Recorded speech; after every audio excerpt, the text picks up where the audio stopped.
ನಮಸ್ತೆ, welcome back to our channel Soumya recipe corner. ಇವತ್ತು ನಾವು ಹಳ್ಳಿ ಶೈಲಿಯಲ್ಲಿ ಒಂದು ಅಥೆಂಟಿಕ್ ಆಗಿರುವಂತಹ ಮೊಳಕೆ ಕಟ್ಟಿನ ಉಪ್ಸಾರು, ಹಾಗೆ ಉಪ್ಸಾರಿನ ಖಾರ, ಹಾಗೆ ಮೊಳಕೆ ಕಟ್ಟಿನ ಕಾಳಿನಲ್ಲಿ ಪಲ್ಯ ಹೇಗೆ ಮಾಡೋದು ಅಂತ ನೋಡೋಣ ಬನ್ನಿ. ಮೊದಲಿಗೆ ನಾನಿಲ್ಲಿ 1 ಕಪ್ ಆಗೋಷ್ಟು ದೊಡ್ಡ ಕಪ್ಪಿದು ಮೊಳಕೆ ಕಾಳನ್ನ ತೊಗೊಂಡಿದ್ದೀನಿ. ಇದನ್ನು ನಾವು ಒಂದು ಓವರ್ ನೈಟ್ ನೆನೆ ಹಾಕ್ಬಿಟ್ಟು ನೆಕ್ಸ್ಟ್ ಡೇಗೆ ನೀರನ್ನೆಲ್ಲ ಸೋರಾಕಿ ನಾವು ಇಟ್ಟರೆ ಈ ರೀತಿಯಾಗಿ ಮೊಳಕೆ ಬರುತ್ತೆ ನೋಡಿ. ನೀವು ಹಾಗೆ ಇಟ್ಟರೂ ಮೊಳಕೆ ಬರುತ್ತೆ, ಏನು ತೊಂದರೆ ಆಗಲ್ಲ. ಜೊತೆಗೆ ನಾನು 1 ಕಟ್ಟಾಗೋಷ್ಟು ಅರಿವೆ ಸೊಪ್ಪನ್ನ ತೊಗೊಂಡಿದ್ದೀನಿ. ಈಗ ನಾವು ಮೊಳಕೆ ಕಾಳನ್ನ ಬೇಯಿಸ್ಕೊಬೇಕಾಗತ್ತೆ. ಅದಕ್ಕೋಸ್ಕರ ನಾನು ಮೊಳಕೆ ಕಾಳು ಮತ್ತು ಸೊಪ್ಪನ್ನು ಕೂಡ ನಾನು ಹಾಕ್ಕೊಂಡು ಜೊತೆಗೆ 1 ಲೋಟ ದೊಡ್ಡ ಲೋಟದಲ್ಲಿ ನೀರನ್ನು ಕೂಡ ಸೇರಿಸಿದ್ದೀನಿ.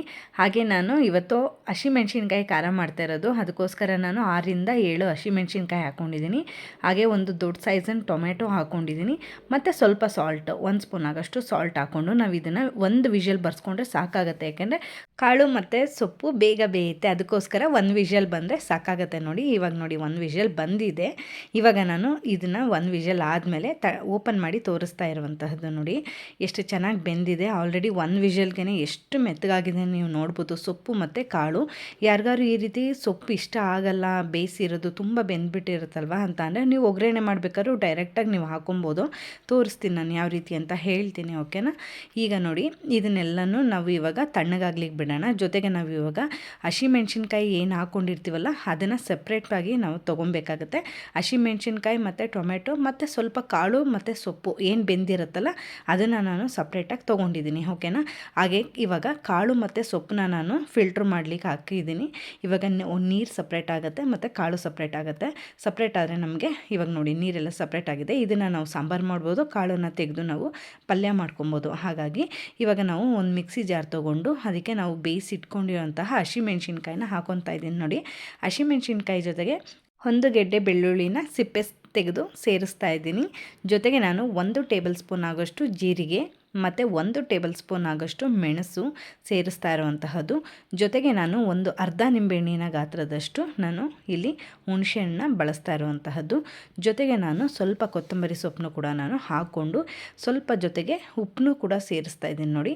ಇದನ್ನು ನಾವು ಸೇರಿಸಿ ನೀರು ಹಾಕಬಾರ್ದು ಜಾಸ್ತಿ, ಹಾಗೆಯೇ ಇದನ್ನು ರುಬ್ಕೊಬೇಕಾಗತ್ತೆ ನೋಡಿ. ಇವಾಗ ರುಬ್ಬಿ ನಾನು ತೋರಿಸ್ತಾ ಇರುವಂತಹದ್ದು ಇಷ್ಟ ಆದರೆ ಸಾಕಾಗತ್ತೆ.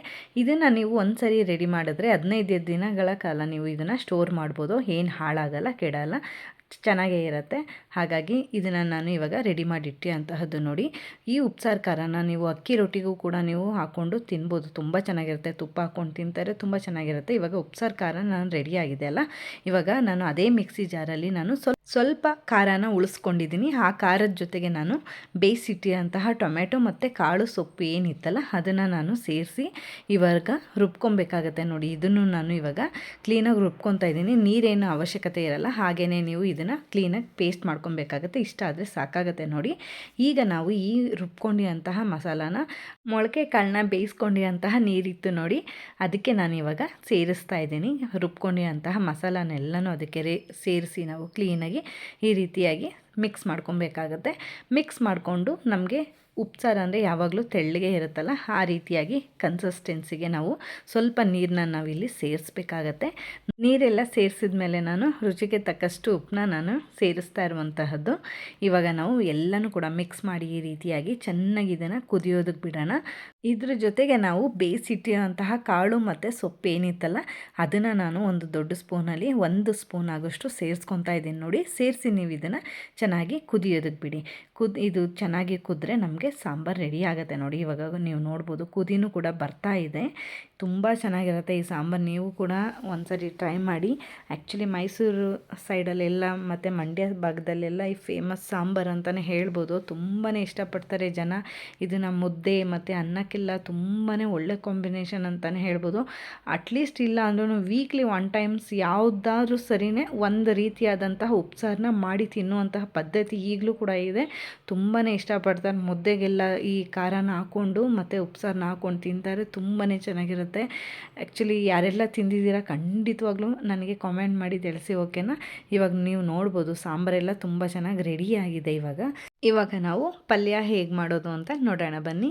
ಇವಾಗ ನಾನು ಒಂದು ಪ್ಯಾನ್ ಇಟ್ಕೊಂಡು ಪ್ಯಾನ್ಗೆ ಸ್ವಲ್ಪ ಆಯಿಲ್ ಹಾಕ್ಕೊಂಡಿದ್ದೀನಿ. ಆಯಿಲೆಲ್ಲ ಕಾದ್ಮೇಲೆ ಇವಾಗ ಸಾಸಿವೆನ ಸೇರಿಸ್ತಾ ಇರುವಂತಹದ್ದು. ಸೇರಿಸಿದೆಲ್ಲ ಅದು ಚಿಟಪಟ ಅಂದಮೇಲೆ 6-7 ಹಸಿಮೆಣ್ಸಿನ್ಕಾಯಿನ ಸೇರಿಸಿ, ಜೊತೆಗೆ ನಾನು ಕರಿಬೇವು ಮತ್ತು 2 ಈರುಳ್ಳಿನ ನಾನು ಈ ರೀತಿಯಾಗಿ ಚಿಕ್ಕ ಚಿಕ್ಕದಾಗಿ ಕಟ್ ಮಾಡಿ ಇಟ್ಕೊಂಡಿರೋಂತಹದ್ದು.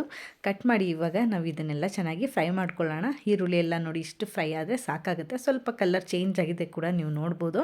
ಈಗ ನಾವು ಕಾಳು ಮತ್ತು ಸೊಪ್ಪಿನ ಮಿಶ್ರಣ ಏನಿತ್ತಲ್ಲ ಬೇಯಿಸಿಟ್ಕೊಂಡಿರೋದು, ಅದನ್ನು ನಾವು ಇವಾಗ ಸೇರಿಸಿ ಕ್ಲೀನಾಗಿ ಮಿಕ್ಸ್ ಮಾಡ್ಕೊಳ್ಳೋಣ. ಇದನ್ನು ನಾವು ಆಲ್ರೆಡಿ ಬೆಂದಿರೋದ್ರಿಂದ ಬೇಯಿಸ್ಬೇಕಾಗೇನಿಲ್ಲ. ನೀವೇನಾದ್ರು ಸೊಪ್ಪು ನೀವು ಮುಂಚೆ ಬೇಯಿಸಿಲ್ಲ ಅಂದರೆ, ಈಗ ನೀವು ಈರುಳ್ಳಿ ಎಲ್ಲ ಫ್ರೈ ಆದಮೇಲೆ ಫಸ್ಟಿಗೆ ನೀವು ಸೊಪ್ಪನ್ನ ಬೇಯಿಸ್ಕೊಬೋದು. ಎಲ್ಲ ಅದು ಸೊಪ್ಪೆಲ್ಲ ಚೆನ್ನಾಗಿ ಬೆಂದಿದೆ ಅಂತ ಹೇಳಿದ್ಮೇಲೆ ನೀವು ಕಾಳನ್ನ ಸೇರಿಸ್ಬೋದು. ಓಕೆನಾ? ಈ ರೀತಿ ಅಂದರೆ ಸೊಪ್ಪು ತುಂಬ ಬೆಂದರೆ ಚೆನ್ನಾಗಿ ಇಷ್ಟ ಆಗಲ್ಲ ಅನ್ನೋರು ಈ ಮೆಥಡಲ್ಲೂ ಕೂಡ ನೀವು ಮಾಡ್ಬೋದು. ಇವಾಗ ನೋಡಿ ಕಾಳು ಹಾಗೆ ಫ್ರೈ ಆಗ್ತಾ ಇದ್ದಾಗೇ ಜೊತೆಗೆ ನಾನು ಸಾಲ್ಟು ಕೂಡ ಸೇರಿಸ್ತಾ ಇರುವಂತಹದ್ದು. ಸಾಲ್ಟ್ ಎಲ್ಲ ಸೇರಿಸಿ ಇವಾಗ ನಾನು ಮಿಕ್ಸ್ ಮಾಡಿಕೊಂಡು ತೆಂಗಿನಕಾಯಿ ತುರಿನ ನಾನು ಇವಾಗ ಸೇರಿಸ್ತಾ ಇದ್ದೀನಿ. ನೋಡಿ, ತೆಂಗಿನಕಾಯಿ ತುರಿ ಎಲ್ಲನೂ ನಾವು ಹಾಕಿ ಇವಾಗ ಚೆನ್ನಾಗಿ ಇದನ್ನು ಮಿಕ್ಸ್ ಮಾಡ್ಕೊಳ್ಳೋಣ. ಇದು ಇಷ್ಟೇ ನೋಡಿ, ಪಲ್ಯನೂ ಕೂಡ ತುಂಬ ಈಸಿಯಾಗಿಯೇ ಮಾಡ್ಕೊಬೋದು. ತುಂಬ ಚೆನ್ನಾಗಿ ಬರುತ್ತೆ. ತೆಂಗಿನಕಾಯಿ ಹಾಕೋದ್ರಿಂದ ವಿಶೇಷವಾದ ಟೇಸ್ಟ್ ಬರುತ್ತೆ ಅಂತಲೇ ಹೇಳ್ಬೋದು. ಅದಕ್ಕೋಸ್ಕರ ನೀವು ಸ್ವಲ್ಪ ತೆಂಗಿನಕಾಯಿನೂ ಕೂಡ ನೀವು ಮೇಲೆ ಹಾಕ್ಕೊಳ್ಳಿ, ತುಂಬ ಚೆನ್ನಾಗಿರುತ್ತೆ. ನೀವು ಮುದ್ದೆ ಮತ್ತು ಉಪ್ಸಾರು ಖಾರ ಎಲ್ಲ ನಿಜವಾಗ್ಲೂ ಫೇವ್ರೆಟ್ ರೆಸಿಪಿ ಅಂತಲೇ ಹೇಳ್ಬೋದು. ನೀವು ಕೂಡ ಮಾಡಿ ತಿನ್ನಿ. ಮತ್ತು ಮೆಣಸೆಲ್ಲ ಹಾಕಿರೋದ್ರಿಂದ ಸಾಂಬಾರಿಗೆ ಇದು ನಮಗೆ ರಸಮ್ ರೀತಿ ವರ್ಕ್ ಆಗುತ್ತೆ. ನೀವು ಕೆಮ್ಮೇನಾರು ಆಗಿದರೆ ಇದನ್ನು ನೀವು ಒಂದು ಲೋಟ ಕುಡಿಯೋದ್ರಿಂದನೂ ಕೂಡ ನಿಮಗೆ ಆರೋಗ್ಯಕ್ಕೆ ಒಳ್ಳೆಯದು ಅಂತಲೇ ಹೇಳ್ಬೋದು. ನೀವು ಕೂಡ ಈ ರೆಸಿಪಿನ ಟ್ರೈ ಮಾಡಿ. ರೆಸಿಪಿ ಟ್ರೈ ಮಾಡಿದ್ಮೇಲೆ ಖಂಡಿತವಾಗ್ಲೂ ನನಗೆ ಹೇಗೆ ಬಂತು ಅಂತ ತಪ್ಪದೆ ಕಾಮೆಂಟ್ ಮಾಡಿ ತಿಳಿಸಿ. ಓಕೆನಾ? ಐ ಹೋಪ್ ಈ ವಿಡಿಯೋ ನಿಮಗೆ ಇಷ್ಟ ಆಗಿದೆ ಅಂತ ಭಾವಿಸ್ತೀನಿ. ಇಷ್ಟ ಆಗಿರೋ ವಿಡಿಯೋಗೆ ಲೈಕ್, ಶೇರ್, ಕಾಮೆಂಟ್ ಮಾಡೋದು ಮರಿಬೇಡಿ. ಹಾಗೆ ವಿಡಿಯೋ ಯೂಸ್ಫುಲ್ ಅನಿಸಿದ್ರೆ ನಿಮ್ಮ ಫ್ರೆಂಡ್ಸ್ ಆ್ಯಂಡ್ ಫ್ಯಾಮಿಲಿಗೂ ಕೂಡ ವಿಡಿಯೋನ ಶೇರ್ ಮಾಡಿ ಅಂತ ಕೇಳ್ತೀನಿ. ಹಾಗೆ ಯಾರೆಲ್ಲ ನನ್ನ ಚಾನಲ್ನ ಸಬ್ಸ್ಕ್ರೈಬ್ ಮಾಡ್ಕೊಂಡು ನೋಡ್ತಾ ಇದ್ದೀರಾ, ಥ್ಯಾಂಕ್ ಯು ಸೋ ಮಚ್. ಹಾಗೆ ಸಬ್ಸ್ಕ್ರೈಬ್ ಮಾಡ್ಕೊಳ್ದೆ ನೋಡ್ತಾ ಇದ್ರೆ ಖಂಡಿತವಾಗ್ಲೂ ಈ ಕೂಡಲೇ ಸಬ್ಸ್ಕ್ರೈಬ್ ಮಾಡ್ಕೊಂಡು ನೋಡಿ. ಹಾಗೆ ನೋಟಿಫಿಕೇಷನ್ ಆನ್ ಮಾಡ್ಕೊಳ್ಳೋದ್ರಿಂದ ನಾನು ಹಾಕೋ ಪ್ರತಿ ವಿಡಿಯೋನೂ ಕೂಡ ನೀವು ಮಿಸ್ ಮಾಡದೆ ನೋಡ್ಬೋದು. ಮುಂದಿನ ವಿಡಿಯೋಂದಿಗೆ ಸಿಗ್ತೀನಿ. ಅಲ್ಲಿವರೆಗೂ ನನ್ನ ಪ್ರೀವಿಯಸ್ ವಿಡಿಯೋನ ಚೆಕ್ಔಟ್ ಮಾಡಿ. Thank you so much for watching this video.